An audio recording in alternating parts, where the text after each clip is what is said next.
Cameroun, Bandou, Africa, Bandou, through the world, Bandou.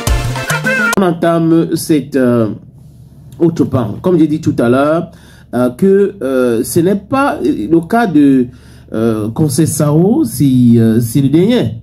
Mais avant Conceição, il y a beaucoup de personnes qui avaient déjà commencé à traiter cette histoire de limogeage des entraîneurs, des business d'indemnité des étrangers limogés par le MINSEP. C'est pas la première fois. Et depuis 10 ans, comme Jean-Marie Koussa a dit, le Cameroun a limogé Antonio Conceição, le Cameroun a limogé avec Clemente, le Cameroun a limogé Hugo Broos, le Cameroun a limogé Volker Finke, le Cameroun a limogé Seedorf, le Cameroun a limogé Volker Finke. Voilà donc les sélectionneurs que le Cameroun a limogé. On se rappelle que Hugo Broos avait porté plainte et on l'avait dédommagé à l'auteur de 1 500 000 €. Quasiment l'équivalent de ce qu'on a donné à Conceição.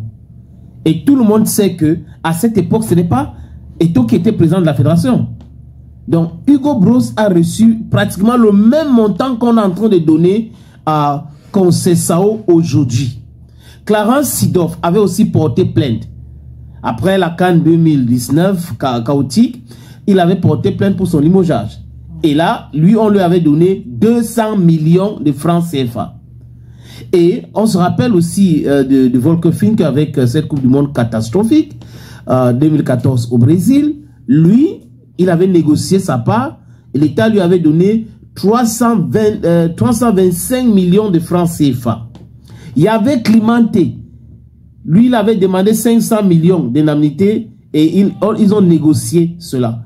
Même Wilfried Schäfer a négocié sa part à 150 millions de francs CFA. Donc, tout ce montant que je donne, there's something factual. C'est avant que Eto'o n'arrive à la fédération.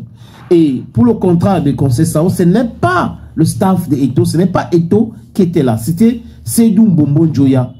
Et tous les documents qu'on a publiés, c'est sur haute instruction. Donc, on a nommé Rigobert Song sur haute instruction, limogé Conceição sur haute instruction. Donc, je vais juste qu'on nous montre un document. Mais bon, c'était aussi très important de présenter le fait que avant que Eto'o n'arrive, le Cameroun a cette histoire de limoger les sélectionneurs de façon abusive. Et jusqu'à présent, le Cameroun a dépassé à peu près 3 milliards de francs CFA. C'est à croire, selon certains bookmakers, que c'est un business d'indemnité. Javier Clemente, Volker Finke, Hugo Broos, qui ont reçu autant de millions de la part du contribuable camerounais. C'est un peu ça. Donc, il faut bien expliquer aux gens, parce qu'il ne faut pas que certaines personnes pensent que ça a commencé uniquement avec Conceição.